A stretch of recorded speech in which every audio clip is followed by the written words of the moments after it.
The Valley of Fear, 1915, Episode 5, Douglas's Identity and Revenge Plan. Welcome back, fellow detectives. In our last episode, you journeyed into the dark past of Vermissa Valley, witnessing how Jack McMurdo infiltrated the murderous Scowrers and brought them to justice, only to be forced into a lifetime of hiding and fear. Today, we return to the present to discover how John Douglas spent 20 years preparing for the inevitable confrontation with his past, and why he chose to turn the tables on his would-be assassin in such an elaborate way. Have you ever wondered what it's like to live every day knowing that somewhere someone is hunting you? That no matter how far you run, vengeance is patient and will eventually find you? Prepare yourself as we explore the psychology of a hunted man who decided to stop running and fight back. Picture yourself back at Birlstone Manor, several days after the truth emerged. Holmes, Watson, and Inspector MacDonald are meeting with Cecil Barker in the study, the very room where Ted Baldwin died and where Douglas staged his own death. Barker has agreed to tell the complete story of Douglas's final years and the desperate plan he devised to escape the Scowrers' vengeance forever. You have to understand, Barker begins, his voice heavy with emotion. Douglas never had a single day of peace in all the years I knew him. He changed his name, crossed an ocean, built a new life, but the fear never left him. Every stranger on the street could be a Scowrer. Every unexpected letter might be a death threat. He lived in a prison of his own mind. Holmes listens intently, his fingers steepled. When did you and Douglas reconnect after he left America? Barker's face softens with memory. About 10 years ago, in 1878, I was traveling through England on business and happened to read in the newspaper about a wealthy American gentleman named John Douglas who'd purchased Birlstone Manor. Something about the description struck me as familiar. I took a chance and visited. Barker continues. When I saw him, I knew immediately it was my old friend Jack McMurdo from California, though he looked 20 years older than he should have. The fear had aged him terribly. He broke down when he saw me, desperate to talk to someone who knew his real identity, who understood what he'd been through. Watson asks sympathetically, "And he told you everything about Vermissa Valley and the Scowrers?" Barker nods. Every detail. It poured out of him like poison from a wound. He'd been carrying that burden alone for years, unable to tell anyone, not even Ivy, the woman he'd married. She knew he had secrets, but not the full extent of his past or the danger he faced. Here's where you need to understand the psychological toll, detective. Imagine living a complete lie for decades, never being able to share your true past, constantly monitoring every word you speak, always looking over your shoulder. The isolation would be maddening. Can you see why Douglas might have been grateful, even relieved, when his past finally caught up with him? Holmes interjects with a crucial question. When did Douglas begin to suspect the Scowrers had found him? Barker's expression grows dark. About 6 months ago, he received an envelope containing 5 orange pips. The same death threat the Scowrers used in America. No note, no return address, just those 5 seeds. Douglas knew immediately what it meant. They'd found him, and the execution was being planned. Watson starts at this detail. Orange pips! Holmes, that's the same warning system used in the case of the Openshaw family. Holmes nods grimly. Indeed, Watson, the Scowrers adopted the Ku Klux Klan's methods. Both organizations ruled through systematic terror and used distinctive death threats to break their victims' spirits before killing them. The orange pips were just the beginning, Barker continues. Over the following months, Douglas received other warnings. cryptic messages, a stranger who stood watching the manor for hours, a break-in where nothing was stolen but papers in his study had been disturbed. The Scowrers were deliberately tormenting him, letting him know death was coming, but not when or how. Inspector MacDonald struggles to understand. But why the psychological torture? Why not simply kill him and be done with it? Holmes answers before Barker can. Because the Scowrers wanted Douglas to suffer as he made them suffer. He destroyed their organization, sent their leaders to the gallows. They wanted him to experience terror and helplessness before the end, the same emotions their victims felt. Barker confirms this. Douglas said the waiting was worse than death itself. He couldn't sleep, couldn't eat, he couldn't focus on anything. Ivy watched him deteriorating and begged him to tell her what was wrong, but he refused. He thought ignorance would protect her. He was wrong, of course. It just made everything harder. Think about this strategy, detective. The Scowrers weren't just executing a traitor, they were sending a message to anyone else who might consider betraying them. Even after 20 years, even across an ocean, their vengeance was inevitable and terrible. The waiting, the fear, the psychological breakdown, it was all part of the punishment. Then came the letter that changed everything, Barker says. About 3 weeks ago, Douglas received a message that was different from the others. It didn't threaten or torment. It simply stated a fact. Ted Baldwin is coming for you. He arrives in England next month. Prepare yourself. Holmes leans forward with sharp interest. The letter was unsigned. Barker nods. Completely anonymous, but Douglas believed it came from someone within the Scowrers organization who had some shred of conscience left. Perhaps the same person who later sent you that coded warning, Mr. Holmes, someone who couldn't prevent the assassination, but could at least give Douglas a fighting chance. Watson realizes. That must be Porlock, Moriarty's agent. He sent the warning to Holmes because he knew what was coming. Holmes agrees. Precisely, Porlock has proven to be a valuable source precisely because he still possesses some moral compass. Unlike his employer, he couldn't stop Baldwin's mission, but he could try to save Douglas. When Douglas received that letter, Barker explains, something changed in him. The fear transformed into determination. He said to me, Cecil, I've spent 20 years running from these devils. I'm done running. If Ted Baldwin is coming for me, I'm going to be ready, and I'm going to turn his assassination attempt into my final escape. Here's where Douglas's brilliant but desperate plan began to take shape. Instead of fleeing again or going to the authorities, who couldn't protect him from an organization with Moriarty's resources, Douglas decided to use Baldwin's assassination attempt as an opportunity to fake his own death convincingly.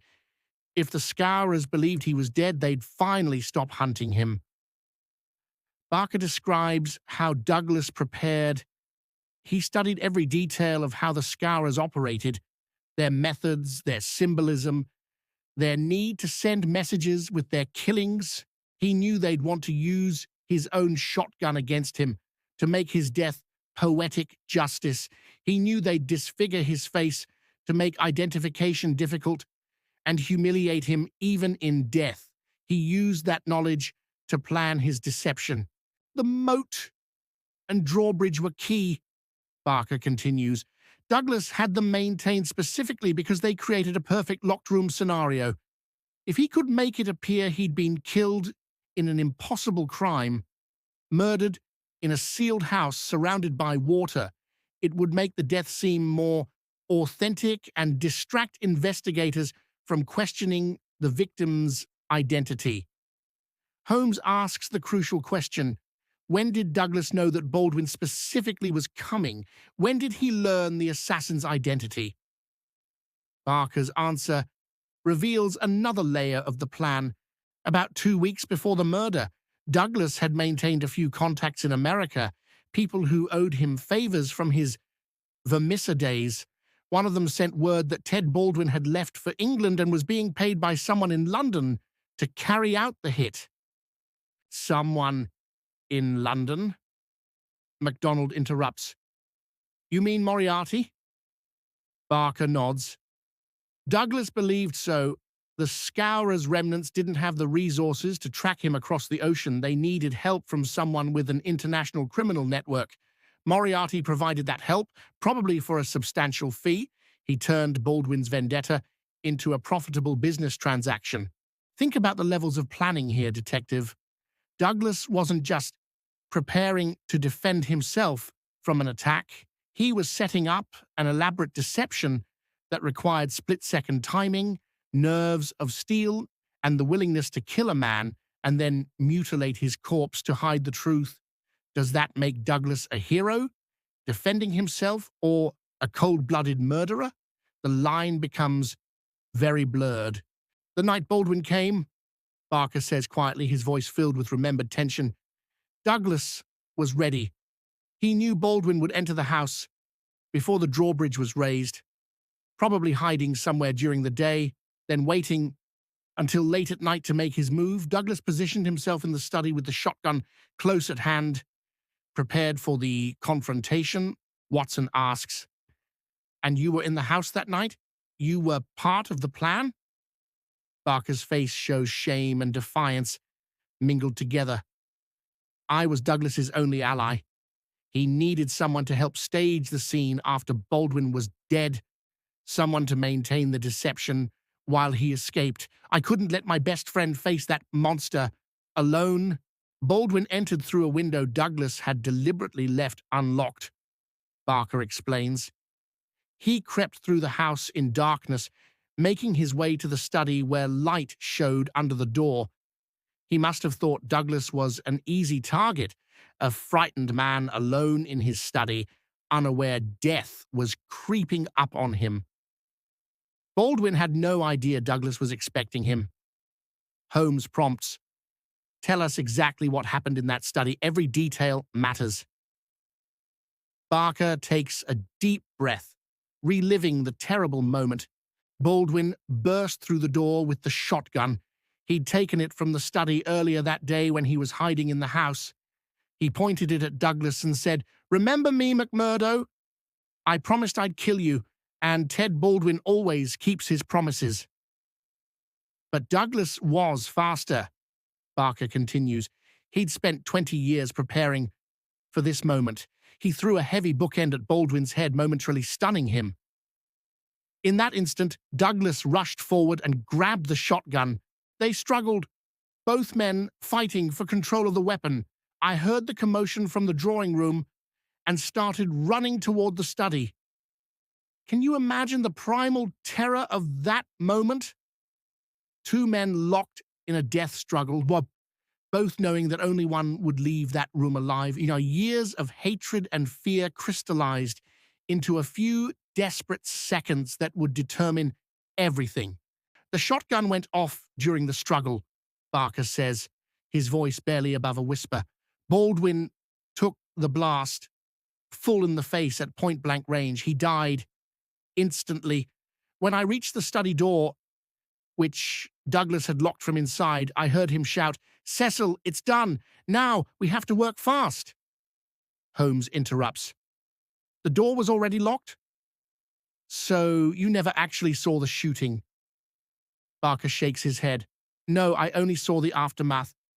But Douglas told me it was self-defense. Baldwin came to murder him, and Douglas was quicker. I believe him. I have to believe him. I broke down the door as we'd planned. Barker continues.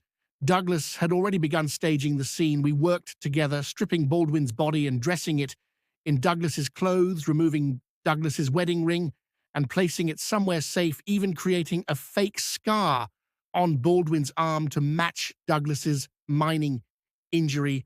Watson is horrified.